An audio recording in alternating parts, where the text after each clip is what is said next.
Hi అండి. నేనైతే ఈరోజైతే వంకాయ పచ్చడి అయితే చేయాలనుకుంటున్నా. వంకాయలు, పచ్చిమిర్చి, టమాటా అండి. ఇప్పుడైతే ఒక బాయిల్ అయితే పెట్టుకున్నాను. మనకి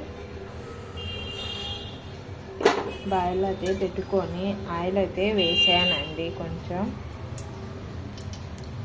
ఆయిల్ అయితే వేడయ్యేలోపు అయితే వంకాయలను అయితే ఉప్పు నీటిలో అయితే కోసేసుకున్నామండి. ఆయిల్ అయితే వేడయిందండి. ఇప్పుడైతే పచ్చిమిర్చి అయితే ఇలాగైతే బాగా వేగాలి అండి. ఇప్పుడైతే ఈ పచ్చిమిర్చి అయితే పక్కకైతే తీసేస్తున్నానండి.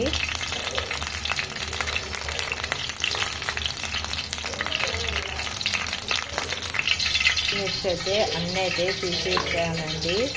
ఇప్పుడైతే కట్ చేసిన వంకాయ ముక్కలను అయితే వేస్తున్నానండి.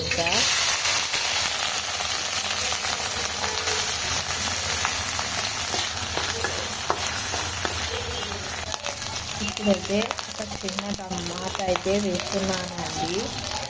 వేసుకొని ఇలా అయితే కలుపుతున్నానండి. ఇందులోకి అయితే కొంచెం ఉప్పు అయితే వేసుకున్నామండి.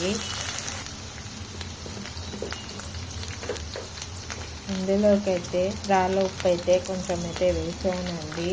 వంకాయ ముక్కలు అయితే ఫస్టే వేసి నీళ్ళల్లో అయితే పోసానండి ఉప్పుని. ఇప్పుడు మళ్ళీ కొంచెం అయితే వేస్తున్నాను. ఇవైతే బాగా మగ్గనిద్దామండి. ఇలాగైతే మగ్గాలండి మంచిగా. వంకాయ టమాటా బాగా మగ్గుతేనండి పచ్చడి అయితే టేస్ట్ అయితే ఉంటుందండి. చూడండి, వంకాయ టమాటా అయితే ఇలా బాగా మగ్గాలండి. ఇప్పుడైతే పక్కకైతే తీసుకుంటున్నానండి. ఇంకా మొత్తం అయితే చల్లగైన తర్వాత అయితే మిక్సీ పట్టుకున్నామండి. మిర్చి టమాటాలు అయితే మిక్సీ పట్టుకున్నామండి. కొంచెం అయితే చల్లగా కావాలండి. ఇంకా ఇలాగైతే మగ్గించుకొని పెట్టుకున్నానండి. ఇప్పుడైతే పచ్చిమిరపకాయలు అయితే వేసుకొని మిక్సీ పట్టుకుందామండి. మిక్సీలోనైతే మీ కాడ రోళ్ళు ఉంటే రోట్లో కూడా వేసుకొని దంచుకోండి. మంచిగా ఉంటుంది పచ్చడి. రోటి పచ్చడి అంటే నాకు కూడా చాలా ఇష్టం. రోలు ఉన్న వాళ్ళైతే రోలు అయితే దంచుకోండి. ఇంకా నాకైతే టైం లేదు కాబట్టి నేను మిక్సీలో అయితే పట్టేస్తున్నానండి. పచ్చిమిర్చి అయితే పట్టానండి మెత్తగా అయితే. ఇప్పుడైతే వంకాయ ముక్కలను అయితే వేస్తున్నానండి. ఉప్పు అయితే వంకాయలో మగ్గించేటప్పుడు అయితే వేసాను కదండి. మళ్ళీ తర్వాత అయితే చూసి అయితే వేసుకున్నామండి. ఇప్పుడైతే మిక్సీ అయితే పట్టేసుకున్నానండి. చూడండి, పచ్చడి అయితే చాలా బాగా అయితే మిక్సీ అయితే పట్టేసుకున్నాను. ఇప్పుడైతే మనం వంకాయలు మగ్గించుకున్న దాంట్లోనైతే తర్వాత అయితే పెట్టుకుందామండి. ఇప్పుడైతే ఈ బాల్ అయితే పెట్టుకున్నానండి. కొంచెం అయితే నూనె అయితే వేస్తున్నానండి.